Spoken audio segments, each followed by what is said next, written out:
오늘이 추수감사절입니다.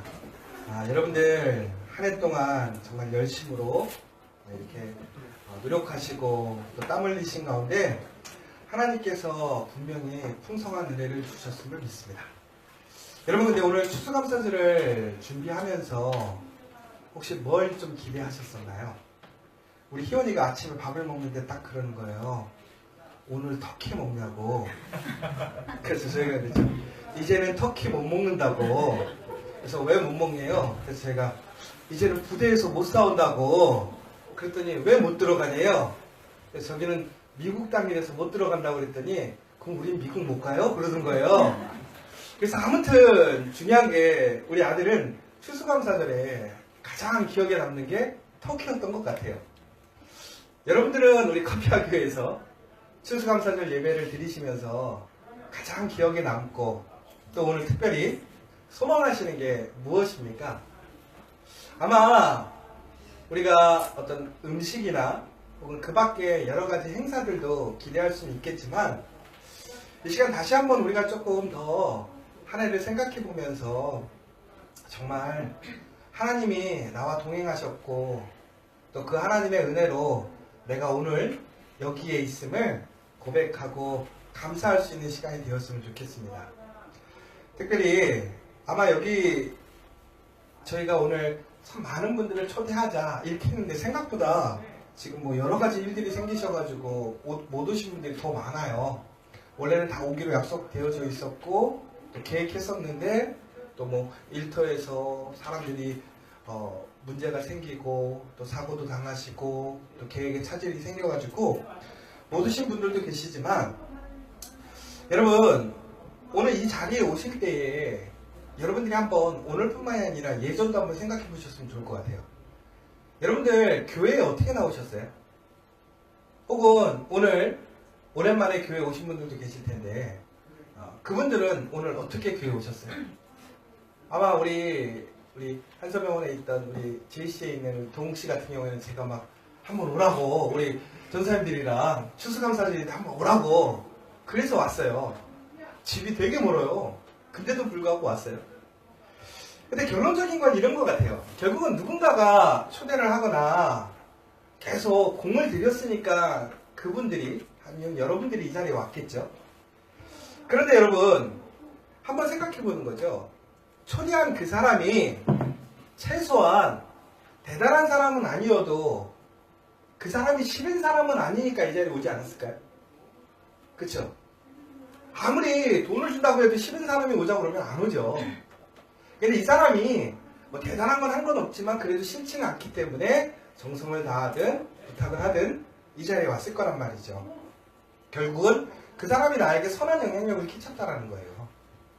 그래서 저는 오늘 여러분들 초대한 그 사람에 대해서 여러분들 다시 한번 생각해 보셨으면 좋겠고 또한 내가 누군가를 초대했을 때에 내 모습을 다시 한번 좀 생각해 봤으면 좋겠어요.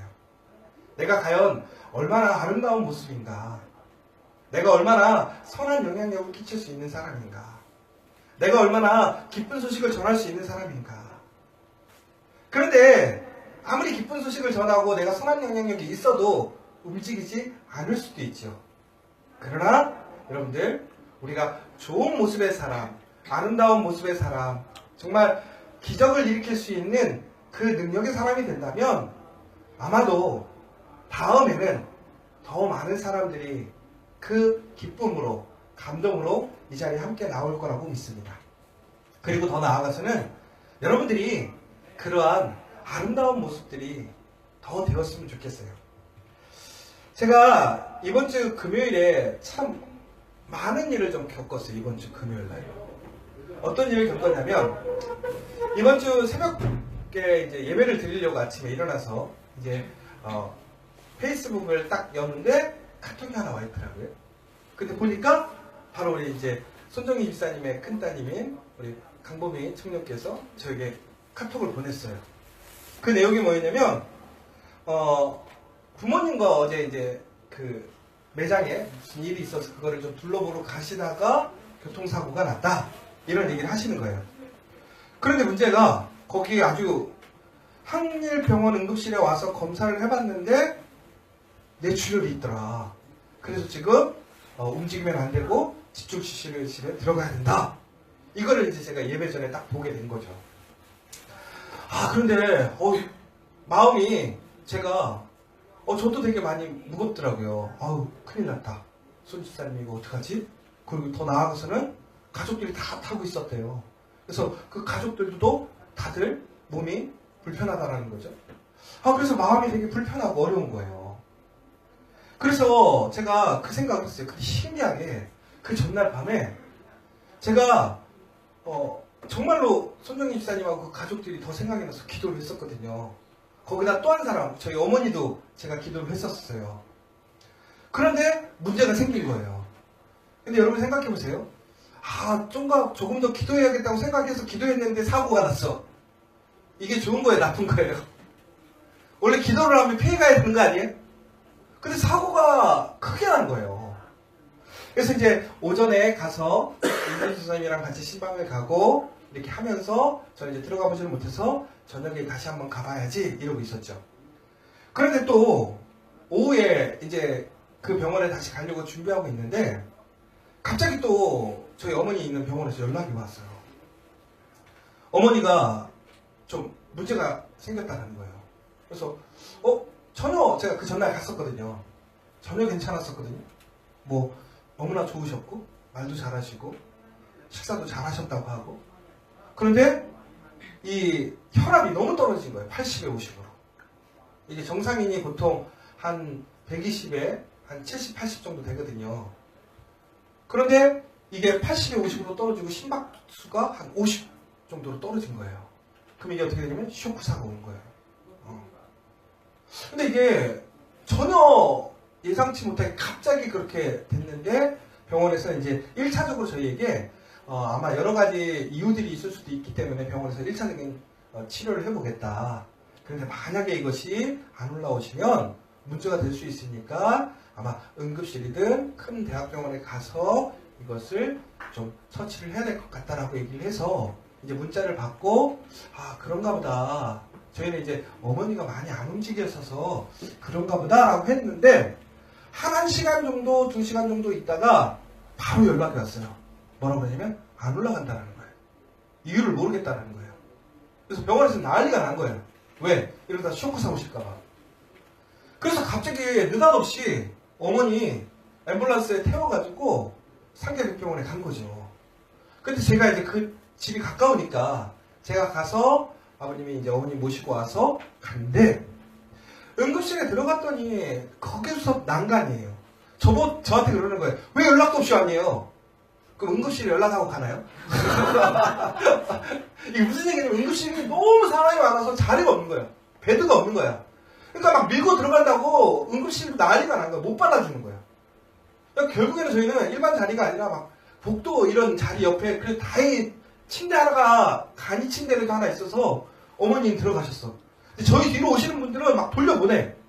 막 사람 죽는데 어떻게 돌려가는데 자리가 없다고. 이게 법이 그렇다고. 막 난리가 난 거죠. 근데 저희 이제 막 이거 큰일이네. 근데 신기한 거는요.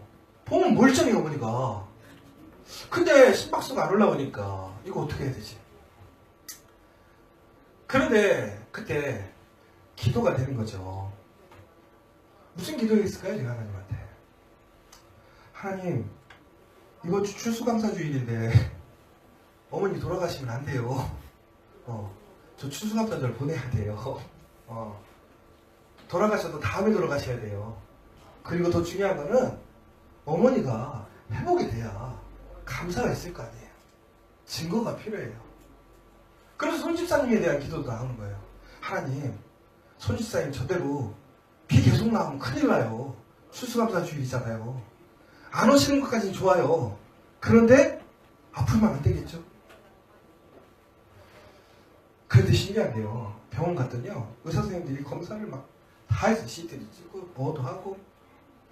그런데 의사 선생님 결론이 이거였어요. 왜 안 돼요?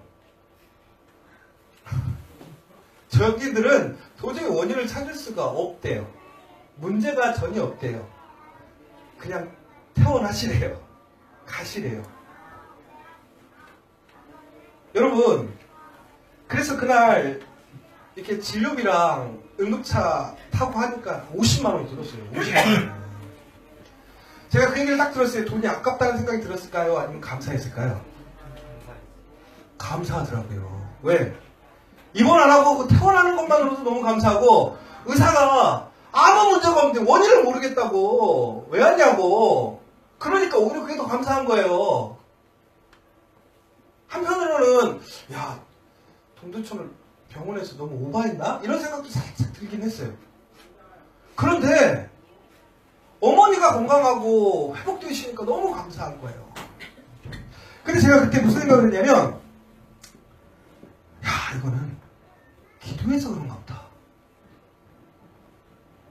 여러분, 이게 기도해서 기적이 일어난 걸까요?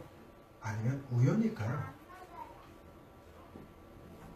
동두천 병원이요, 로젠 요양병원이요, 거기는 병원이에요. 웬만한 시술과 거기서도 1차적인 모든 방법들은 다 해봤어요.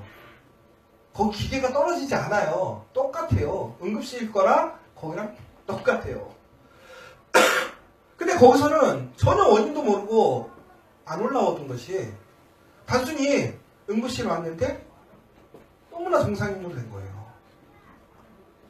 이게 기적일까요? 우연일까요? 근데 신기한 게, 제가 왜 그 전날 밤에 손정희 집사님, 또 우리 어머님, 또 우리 교우들을 위해서 제가 좀 더 기도한 이유가 있었어요. 제가 요즘에 어떤 책을 읽고 있었냐면, 기적인가 우연인가 라는 책을 좀 읽고 있었어요. 이 책이 어떤 책 내용이냐면, 우리가 삶을 살아가면서 우리가 과학적으로 증명하지 못하는 일들이 있어요. 우리는 이거를 기적이라고도 얘기를 합니다. 그런데 어떤 사람들은요, 이 세상에 휴미라는 어떤 철학자를 어떤 생각을 기반으로 해서 기적은 없다고 얘기해요. 과학적으로 설명될 수 없는 것은 기적이 아니라 우연일 뿐이고, 어떤 인과관계가 있지만 우리가 알아차리지 못하는 것뿐이지 기적이라는 것은 없다라는 것이죠. 그런데 이 저자와 또한 어떤 믿음의 그런 대상들을 가지고 있는 사람들이, 아니다, 이 세상에 기적은 있다, 그래서 이게 기적인가 우연인가라는 것을 과학적으로 정말로 논증적으로 저술한 게 바로 이 기적인가 우연인가라는 책이에요. 단순히 우리가 간증질이 아니라 과학적인 증거, 데이터를 통해서 이것이 기적인지 우연인지, 그러니까 어떤 사건들을 보면요, 어떤 때는요, 이것이 진짜 우연도 있다라는 거예요. 위약 효과도 있고 타이밍 문제도 있고 정말로 그냥 어떤 자연적인 치료도 있고 이런 경우도 있다라는 거죠. 근데 이것들 세밀하게 분류를 시킨 거예요. 근데 그것으로 판명이 안 되는 그 사건들이 정말 기적인지 아니면 우연인지를 이들이 한번 밝혀보려고 했던 거죠. 그래서 그것을 연구했던 어떤 한 사람은요, 무신론자였는데 그것을 논문을 쓰면서 그 사람은 신앙인으로 바뀌었어요. 그의 결론이 뭐였는지 아세요? 기적은 있다. 여러분, 너무나 놀라운 것이요, 미국 사람들이 뭐 많이 이제 믿음 생활을 하죠. 가장 뭐 국가가 이제 하나님의 종교가 기독교라고 하니까. 그런데 미국 사람들 중에 몇 프로나 기적을 믿을까요? 오늘날 지금도 기적이 일어난다고 믿는 사람들의 퍼센트율이 몇 프로일까요? 너무나 신기한 게, 미국에 한 1억 명 정도가 오늘날도 기적이 일어난다고 분명하게 믿는데요. 그래서 되게 웃긴 게요, 조사를 해봤더니 생각외로 엘리트들보다는 조금은 어떤 노동을 하시거나 혹은 저임금의 사람들이 그 기적에 대해서 더 믿는 퍼센트율이 높고요. 민주당과 공화당, 미국엔 두 정당이 있잖아요. 어느 쪽이 더 기적을 믿을까요? 공화당이 더 믿죠. 보수적인 사람들이어서. 그런데 신기한 게요, 그러면 어떤 사람들이 이런 식으로 얘기한대요. 거봐, 보수적이고 혹은 교육 수준이 낮은 사람들이 기적을 믿는 거지, 교육 수준이 높은 사람들은 기적을 믿지 않아. 그런데 역설적으로 아주 엘리트들, 의사들을 중심으로 기적이 있는가 없는가를 물어봤어요. 너무나 놀라운군요. 60% 이상의 기적이 있다고 하는 거예요. 그 수술의 현장에서 본인들이 절대로 과학으로 의술로서 설명할 수 없는 부분들이 있는데, 이거는 기적이 아닌 것으로 설명해낼 수 없는 이야기라고 얘기를 하고 있다는 거예요. 거죠. 그래서 이 책에는 너무나 신기한 얘기들을 많이 얘기를 하고 있어요. 근데 제가 이제 그걸 다 설명해 드리면 너무나 얘기가 많으니까 여러분들은 나중에 이 책을 한번 읽어보세요. 근데 그 책에는 여러 가지 이유들이 있는데 뭐 내용들 중에 이런 내용들도 있어요. 어떤 아이가 청각을 잃어버렸어요. 근데 이 아이는 보청기가 너무 끼기 싫은 거예요. 엄마한테 얘기하는 거예요. 엄마, 하나님한테 기도하면 귀가 들릴 수 있을까요? 엄마가 뭐라고 얘기했을까요? 정말 답답했대요. 왜? 의학적으로 청각을 끝난 거예요. 보청기 끼지 않으면 안 들리는 거예요. 근데 엄마는 기도하면 될 거야. 이 아이가 기도하기 시작했대요. 근데 어느 날 1년이 지나고 나서 보청기가 고장이 나서 보청기를 고치러 갔대요. 근데 무슨 얘기를 하냐면 거기서 얘가 왜 보청기를 끼냐고 물어봤어요. 귀가 회복됐어요. 한 체조 선수가 있었어요. 이 체조 선수는 아주 유망주였어요. 그런데 어느 날 척추가 문제가 생기기 시작했어요. 그런데 이 친구는 나중에 봤더니 척추에 이것이 완치가 불가능한 병으로 계속 확장이 됐어요. 그리고 상태가 점점 악화되더니 종국에는 장기들이 움직이지 않게 됐고요. 결국에는 걷지 못하게 됐고요. 그리고 몸이 휘어져서 완전히 애기처럼 굳어지는 현상까지 갔어요. 근육도 없어지고 병상에 7년을 누웠대요. 이제는 의사들이 뭐라고 그러냐면 이 사람은 죽는다라는 거예요. 그 병이 16년 동안 진행되면서 이 사람은 죽을 겁니다. 그러니까 죽을 준비를 하세요 라고 했대요. 근데 바로 그때에 그 가족 중에 한 사람이 기독교 방송국에 편지를 보낸 거예요. 이런 사정이 있는데 우리 조카를 위해서 다시 한 번만 기도해 주세요. 그 이야기를 듣고요. 많은 사람들이 기도에 참여해서 450명이라는 사람들이 기도에 참여하고 편지를 보내기 시작했어요. 그런데 어느 날 그 사람들이 받아온 편지를 그 친구에게 읽어줬대요. 그런데 그날 너무나 신기한 체험을 하게 되는 거예요. 뭐라고 그러냐면 그 자리에 있는데 누군가가 이야기를 하더래요. 소녀야, 일어나라. 근데 그 자리에 2명인가 있었는데 그 소리를 같이 듣는 거예요. 아무도 없었는데 남자가. 그래서 이분들이 주위를 돌아보면서 누가 이런 얘기를 했지? 그런데 그 16년 동안 너무나 병들어서 이제 오늘 죽을 수밖에 없는 모든 장기가 멈추고 근육도 없고 몸은 꼬부라져가지고 뱀에 꼬여있던 그 여자가 몸이 움직이기 시작하더라고요. 깜짝 놀라서 이분들이 밖에 나가서 가족들을 불렀대요. 그런데 그때 무슨 일이 일어난 줄 아세요? 갑자기 그 소녀가요 자리에서 뻘떡 일어나는 거예요. 의사들이요 말이 안 된다고 그랬어요. 왜? 근육이 없기 때문에 일어설 수가 없어요. 장기가 움직일 수가 없었어요. 보지도 못했고요 듣지도 못했어요. 근데 그 한순간에 근육이 붙었어요. 장기가 움직였어요. 허리가 펴졌어요. 이게 기적일까요?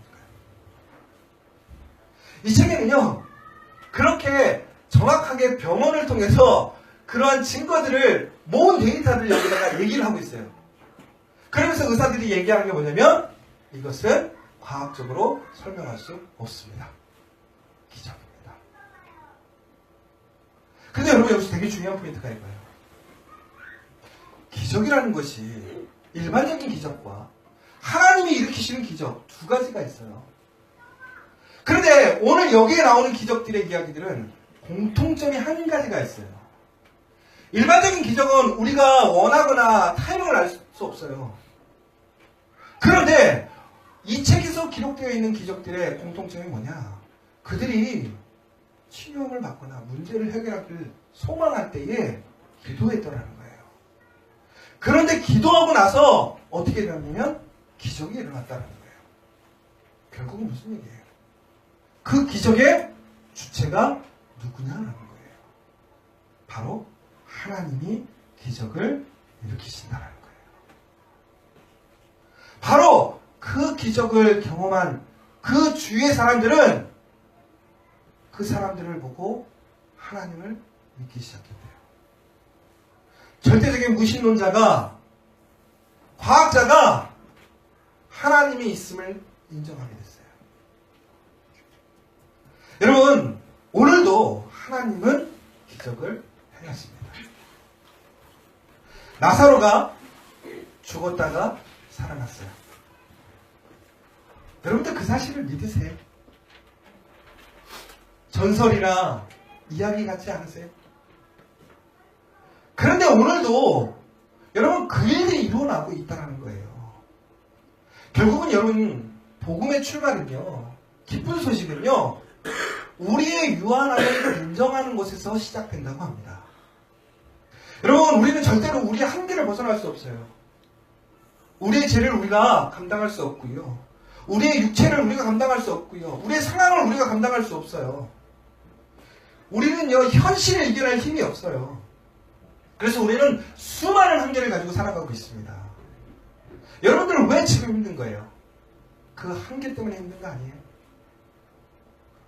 그래서 결국에는 우리는요, 육체의 한계, 또한 현실의 한계, 내면의 한계, 이런 모든 한계를 우리는 감당하고 살아야 되죠.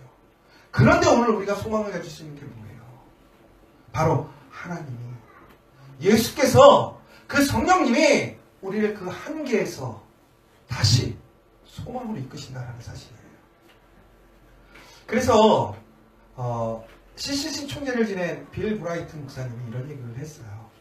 신앙은 자신의 한계를 넘기는 것이다. 그런데 자기의 힘이 아니라 하나님을 의지함으로 그 한계를 이겨나가는 것이 신앙이고 믿음이다. 여러분들 그런 믿음이 있으세요? 여러분 그 믿음이 있다면 오늘 아마도 여러분은 감사함을 넘칠 거예요. 왜? 살아계신 하나님이 나와 함께 하니까. 그러면서 그분이 이런 얘기를 했어요. 여러분 정말 비전의 삶을 살기를 원하십니까? 정말 놀라운 삶을 살기를 원하십니까? 그러면 4가지를 하래요. 첫 번째가 뭐냐? 초자연적으로 생각하라. 두 번째가 초자연적으로 기도하라. 셋째가 초자연적으로 개혁하라. 넷째가 하나님으로부터 오는 위대한 일을 기대하라. 포인트가 뭐예요? 초자연적인 힘을 기대하라. 우리의 힘이 아니라 누구예요? 하나님의 힘을. 오늘 우리가 살아가는 이 세상 속에 그 초자연적인 영적인 힘이 있음을 믿고 의지하고 기대하라는 것이죠. 바로 그런 사람들에게 하나님의 놀라운 역사가 일어나는 거예요. 바로 이런 사람들은요, 특징이 있어요. 선을 넘어가요. 왜? 그 초자연적인 힘이 있으니까 목숨을 다해서, 생명을 다해서 모든 것을 올인할 수 있는 거예요. 여러분, 그러니까 보면요, 참 크리스찬들은 그래서 대단한 거죠. 왜? 그러니까 추수감사절, 성탄절, 부활절 행사도 많아요. 그렇죠? 거기다 더 나아가서 예배가 얼마나 많아요. 매주일마다 예배 드리죠. 새벽마다 예배 드리죠. 수요일날도 예배 드리죠. 심한 데는 어떻게 해요? 금요초날도 하고 매일매일 예배만 드려요. 그리고 나아가서 뭐라고 그래요? 세상 사람들 구제하자고, 헌금하자고. 그렇죠? 11조하고 감사헌금하고 선교비 내고. 왜 그러는 거예요? 초월적인 힘을 경험하니까, 그 하나님을 경험하니까 선을 넘어갈 수밖에 없는 거예요. 여러분, 솔로몬이 보시면 왕이 되었을 때에 그가 하나님 앞에 제일 먼저 했던 게 뭐냐면 1000번째 그 제사를 드리잖아요. 1000번의 제사를 어마어마한 양의 제물과 함께 하나님께 예배를 드렸어요. 더 나아가서는 성전을 건축했을 때에 어떻게 하냐면 1000번째 드리고 난 이후에 소가 22,000마리, 양이 12만 마리, 그리고 여호와의 전뜰 앞이, 그러니까 성전 그 제사를 드리는 곳이 부족해서 그 앞들을 성결하게 해서 거기서 제사를 드렸다고 나오잖아요. 솔로몬이 왜 이렇게 오버하는 거예요? 왜 선을 넘어가서 제사를 드리는 거예요? 너무나 광대하신, 그 초월적인 힘을 가지신 하나님이 역사하시니까 그분을 의지하고 그분을 소망하면서 그분께 예배드릴 수밖에 없었던 거예요. 왜? 솔로몬은 하나님이 살아계심을 알기 때문에, 믿었기 때문에. 여러분, 정말로 이런 사람들이 하나님을 경험하게 되는 거예요. 하나님의 은혜를 경험하게 되는 거예요. 그럼 여러분 이런 의심이 생기지 않아요? 나에게도 그런 은혜가 있을 수 있을 것인가? 제가 금요일 날 목사이지만 저는 신유의 능력이 있다고 생각하지는 않아요. 저에게는. 하나님께서 그러한 능력을 주신 분들이 있죠. 기도하면 정말로 아픈 사람이 낫는 역사가 있어요. 죽은 사람이 살아나는 역사가 있어요. 막힌 문제가 뻥 뚫려지는 역사가 있어요. 근데 저는 그러지 못하거든요. 그래서 저는 항상 아픈 사람들에게 기도할 때에 그런 놀라운 역사가 일어나길 소망해요. 그런데 여러분, 왜 우리는 그러한 능력이 없어도 우리는 하나님의 그 신실하신 은혜를 구할 수 있을까요? 제가 얼마 전에 CGN TV에서 이렇게 방송을 하는 내용 중에 이동원 목사님이 긍휼의 하나님이라는 말씀을 가지고 간단히 말씀을 전하신 내용이 있었어요. 그 내용이 참 재밌었어요. 어떤 내용이었냐면 제목이 불쌍히 여겨주시옵소서였어요. 불쌍히 여겨주시옵소서. 이동원 목사님이 이제 목회를 하시면서 이제 워낙 목회를 잘하셨고 지금도 큰 교회를 원로 목사님으로 담당하고 계시는데, 근데 이제 그 사모님 얘기를 하는 거예요. 목사님은 항상 기도에 대해서 가르치고 솔직히 기도에 대해서 많은 지식들도 알고 있고 설교도 많이 했지만 실질적으로 목사님보다 기도를 더 많이 하는 사람은 사모님이라는 거예요. 시간을 따져봤더니 사모님이 훨씬 기도를 더 많이 하더래요. 근데 그 사모님이 기도할 때 특징이 있더래요. 뭐냐면 맨날 그런데요. 불쌍히 여겨주시옵소서. 불쌍히 여겨주시옵소서. 근데 뭘 불쌍히 여겨주시옵소서 하고 보면 누구 권사님 불쌍히 여겨주시옵소서. 누구 집사님 불쌍히 여겨주시옵소서. 그 가정이 힘들어서 불쌍히 여겨달라고 했을까요? 아니야. 사모님을 힘들게 하는 거야. 교회를 힘들게 하는 거야. 저 권사님을 데려가시옵소서를 못하잖아요. 그렇잖아요. 좋은 천국으로 빨리 데려가십시오 이렇게 할 수는 없잖아요. 그러니까 사모님이 어떻게 입으냐면 불쌍히 여겨주시옵소서. 불쌍히 여겨주시옵소서. 그래서 목사님이 그랬대요. 아휴, 불쌍히 여길 사람 너무 많다. 근데 어느 날 집에 들어가시는데 그날 사람들이 그러더래요. 아파트 앞에서까지 들리더래요. 불쌍히 여겨주시옵소서. 불쌍히 여겨주시옵소서. 그래서 오늘은 또 누구야? 그러고 들어봤더니 내 남편을 불쌍히 여겨주시옵소서. 그러더래요.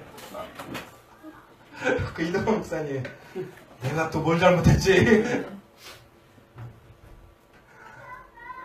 그런데 목사님이 그 기도를 딱 했는데 오히려 그 사모님의 기도에 은혜를 받았대요. 성경을 찾아봤더니 정말 성경적이라는 거예요. 왜? 불쌍히 여겨주시옵소서라고 기도했던 성경에 나오는 게 세 가지가 있더라는 거죠. 첫 번째는 뭐냐?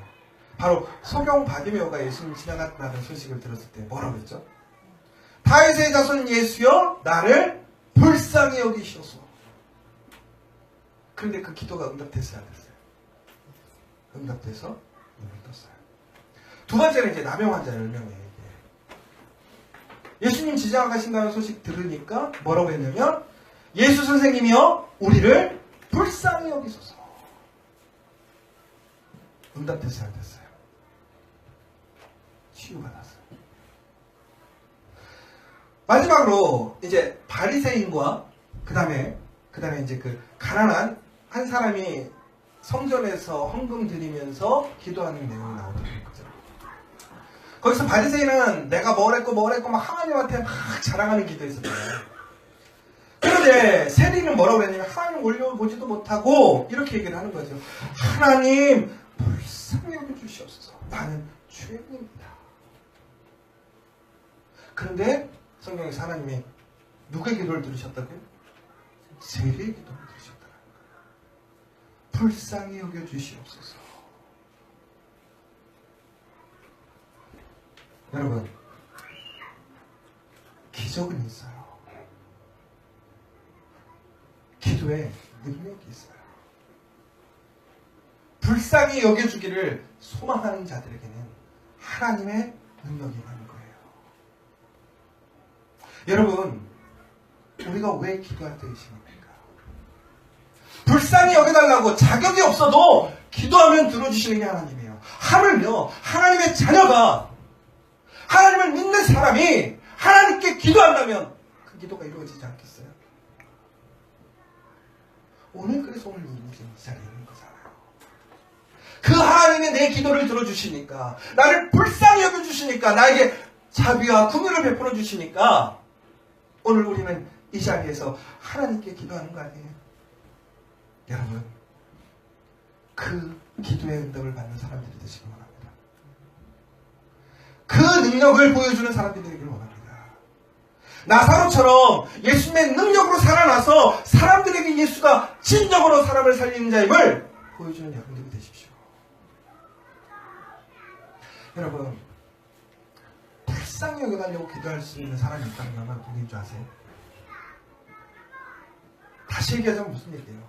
나는 불쌍히 여김을 받은 거예요. 여러분, 남편 때문에 화나죠? 아내 때문에 화날 때 있죠. 자녀 때문에 화날 때 있고 직장 동료 때문에 화날 때 있죠. 어떻게 기도해야 될까요? 속히 데려가 주시옵소서가 아니라 불쌍히 여겨 주시옵소서. 하나님, 자비와 긍휼을 베풀어 주시옵소서. 하나님, 사랑을 보여주시옵소서. 나도 살고 내 남편도 사는 거예요. 나도 살고 우리 가족도 사는 거예요. 나도 살고 우리 직장도 살고 우리 공동체도 사는 거예요. 저는 나사로가 그렇게 살았을 것 같아요. 자기를 죽이려고 했던 그 사람들을 통해서 나사로가 그렇게 기도했을까요? 하나님, 저들에게 벌을 내려주시옵소서. 하나님, 저들을 징벌하여 주시옵소서. 그렇게 기도했을까요? 아니죠. 예수님은 왜 십자가에 달려 돌아가신 거예요? 나를 살리시기 위해서. 바로 그 사람들을 살리기 위해 돌아가신 거잖아요. 그래서 나를 그 증거로 세우신 거잖아요. 나를 그 은혜의 대상으로 삼으신 거잖아요. 나를 불쌍히 여겨주신 거잖아요. 여러분, 우리가 진정으로 감사해야 될 게 뭐예요? 내가 그 대상이 될 수 있음을 감사히 여겨야 되는 것이 아닌가요? 무엇을 주시고 부유해지고 풍성해지고 이것이 감사하는 것이 아니라 나를 살려주시고 나를 그 불쌍히 여겨주시고 나를 통해서 다른 사람의 구원의 역사가 일어나게 하신다면 그것이 감사한 것이 아닌가요? 우리가 진정 감사해야 될 게 뭐냐 이거예요. 여러분, 그러기 위해서는 어떻게 해야 될까요? 기쁨으로 우리는 살아가야 돼요. 여러분, 오늘 예수를 믿는 한 사람으로서 커피학교의 한 성도로서 여러분 기쁨이 있으십니까? 그런데요, 쉽지 않아요. 미운 사람도 있고요, 마음 불편한 사람도 있고요, 화나게 하는 사람도 있어요. 그런데 진정으로 말씀 안에서 승리하는 게 뭐예요? 그럼에도 나는 기쁨으로 살아갈 수 있는 사람이 돼야 된다는 거예요. 왜? 나는 그리스도의 은혜를 입었잖아요. 그리스도의 사랑을 받았잖아요. 그리스도의 불쌍히 여김을 받았잖아요. 이제는 나의 차례예요. 여러분, 나사로는 아마도 죽을 때까지 계속 도망다녔을 거예요. 자기의 이름을 드러내지 못했을 거예요. 작은 모임에 가서 간증하고 예배하고 그러면서 그는 부자였지만 그의 모든 재산을 어떻게 했을까요? 정리하고 도망다니며 살았지 않았을까 생각해보세요. 왜? 유대인들이 그를 죽이려 했기 때문에. 예수님을 죽였어요. 그러면 나사로 죽이는 건 일도 아니에요. 그런데 나사로는 끈질기게 자기의 생명을 다할 때까지 살다가 죽었어요. 그가 어떻게 죽었을까요?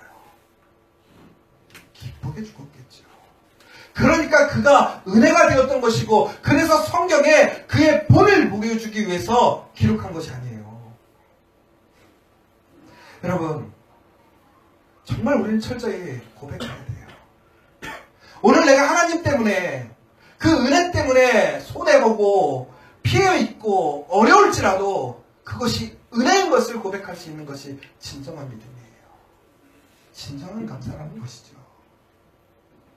사랑하는 여러분, 저는 그래서 우리에게 주어져 있는 그 한 사람을 위해서 내가 힘들고 어렵다면 그것이 하나님께 영광을 드리는 거예요. 그리고 그것이 우리의 사명이 아닌가 생각되어져요. 여러분, 우리가 신앙생활을 하면서 내 환경이 안 바뀔 수 있어요. 내가 오히려 더 헌신하고 내 시간을 뺏기고 내 모든 걸 포기해야 될 수 있어요. 내가 하고 싶은 거 못할 수도 있어요. 그런데 저는요, 커피아 교회가 너무 좋아요. 저는 너무 커피아 교회 여러분들을 사랑해요. 그런데 왜 그런 줄 아세요? 대단하진 않지만 여기 있는 한 사람만큼은 내가 도울 수 있고, 내가 그리스도의 사랑을 전해줄 수 있고, 내가 그 사람 때문에 오늘 이 자리에 있는 존재 이유가 있음을 알기 때문에 감사한 거예요. 내가 하나님께 그런 은혜를 입었고, 내가 기회를 얻었고, 불쌍히 여김을 받았다는 그 사실을 통해서 그 사람에게도 그 기회가 전해줄 수 있다는 것이 나에겐 도전이고 기회인 거예요. 그게 감사인 거예요. 나 같은 사람을 그렇게 사용하시는 거잖아요. 내가 세상에 나가보면 뭐 잘난 게 있어요? 뭐 대단한 걸 할 수 있어요? 내가 누구를 살릴 수 있겠어요?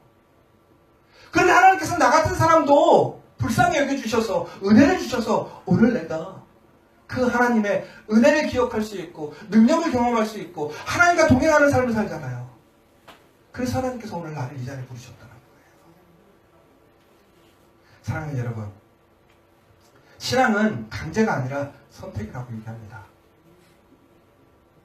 그 선택에 아름다운 선택, 옳은 선택을 할 수 있는 그 도움이 되는 사람이 되는 우리 커피아 교회 여러분이 되었으면 좋겠습니다. 마지막으로 김영석 교수님이 1970년대 초반에 미주 한인교회 강의를 하러 갔대요.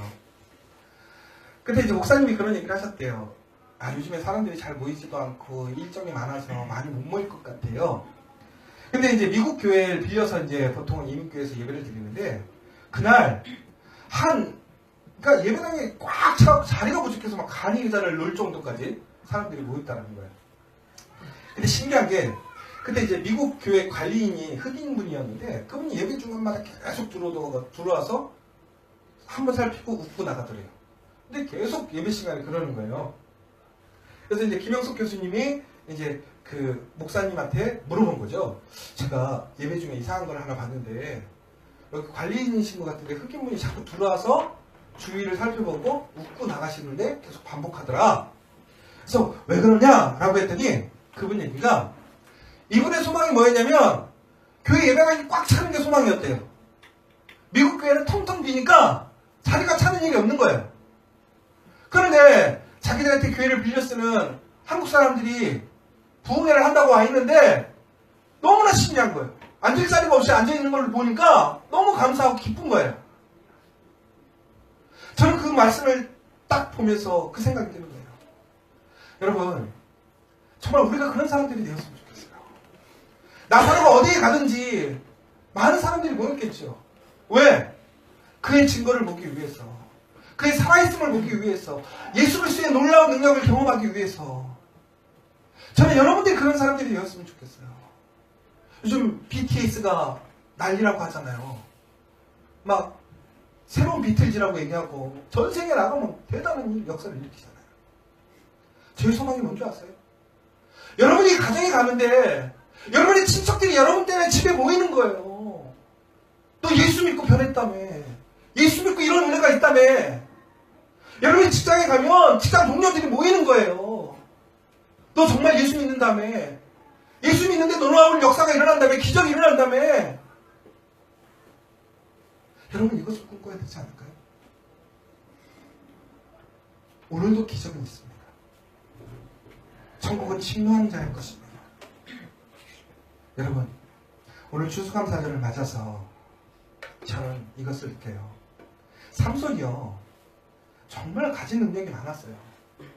근데 삼손은요, 그 능력을 다 발휘하지 못하고 죽었어요.